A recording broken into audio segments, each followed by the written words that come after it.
28 ফেব্রুয়ারি শুক্রবার 263 বিধানসভা বিধায়ক অফিস সাতগেছিয়াতে বসেছি। এখানে মেমারি 2 ব্লকের পঞ্চায়েত সমিতির কর্মাধ্যক্ষ, অঞ্চল সভাপতি, শাখা সংগঠন, পঞ্চায়েতের প্রধান, উপপ্রধান, জেলা পরিষদ এবং মাননীয় ব্লক সভাপতির উপস্থিতিতে আমি সেখানে উপস্থিত হয়ে মিটিং করেছি। এখানে প্রায় 43 জন মতন সই করেছে। যে সইয়ের কপি আমার সামনে এটা আছে, এরা সবাই উপস্থিত এখানে ছিলেন। প্রায় 40 মিনিট মতো আমরা আলোচনা করি।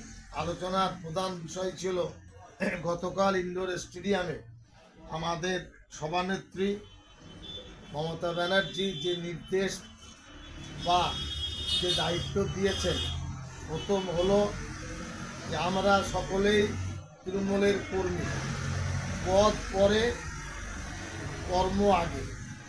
দ্বিতীয় কথা বলেছেন সকলকে একসাথে নিয়ে কাজ করতে হবে। তার অর্থ বুথ কমিটি, বুথ এজেন্ট, তারপরে ওই বুথের যে সদস্য নির্বাচিত তিনি, অঞ্চল প্রধান এবং অঞ্চল সভাপতি।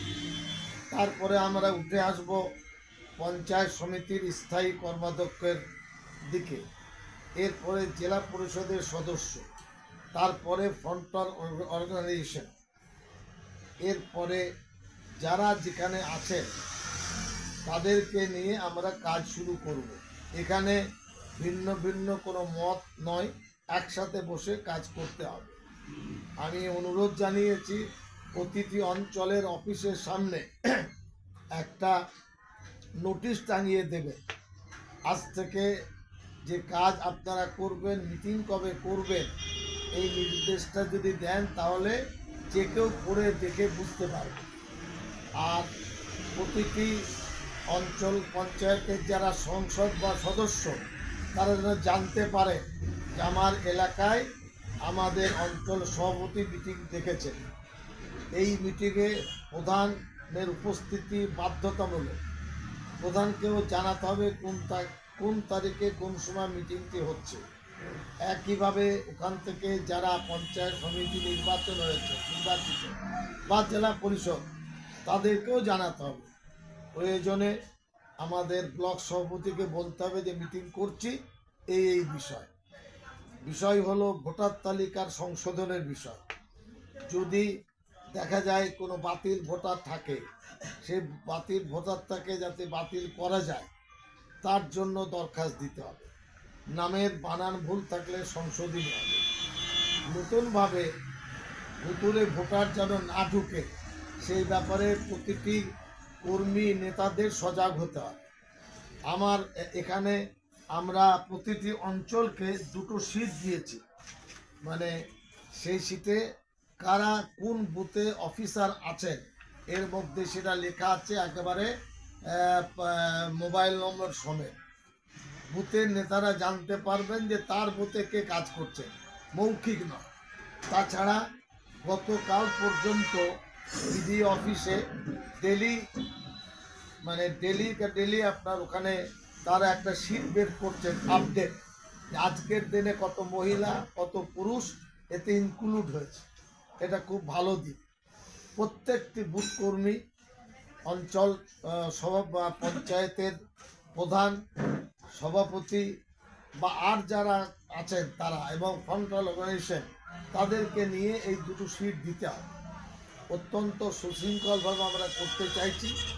আগামী 10 দিনের মাথায় এই তালিকার কাজটা তারা করবেন বলে আশা রাখি। এখনো পর্যন্ত শেষ তারিখ ঘোষিত হয়নি নির্বাচন কমিশনের পক্ষ থেকে।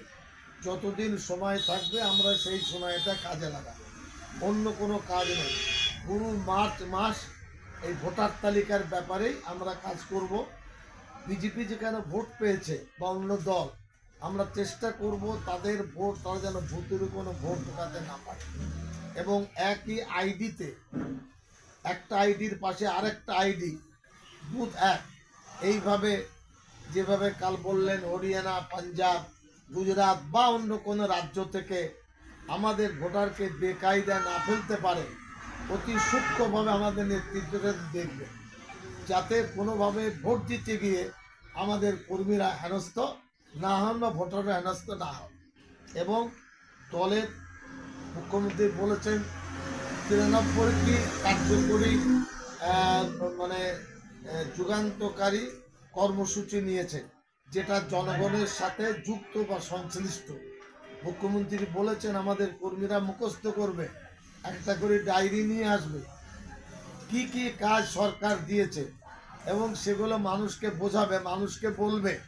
বললে কি হবে, দলের বা সরকারের পক্ষ থেকে যে কাজটা আমরা করছি সেই কাজটা ঠিক হচ্ছে কি না, সেই মানে কাজের যে উপকারিতা বা এজেন্ডা মানুষের কাছে পৌঁছাচ্ছে কিনা, এটাও দলের কাজ। 93টা কর্মসূচি। কেউ ভাবছে শুধু কন্যাশ্রী আছে, লক্ষ্মী ভাণ্ডার আছে, সবুজ সাথী আছে, বাকি যে আরও 90টা আছে কর্মীরা জানেই না। কর্মীদের কর্তব্য হবে এটা মানে যেখানে যেটা পাওয়া যাবে জেলা স্তরে বা রাজ্য স্তরে জেনে নিয়ে মুখস্থ করবে, মানুষকে বলবে, বোঝাবে। আর সকলে একসাথে মিলে চলবেন। বুথে বুথে যেতে হবে অঞ্চল সভাপতিকে।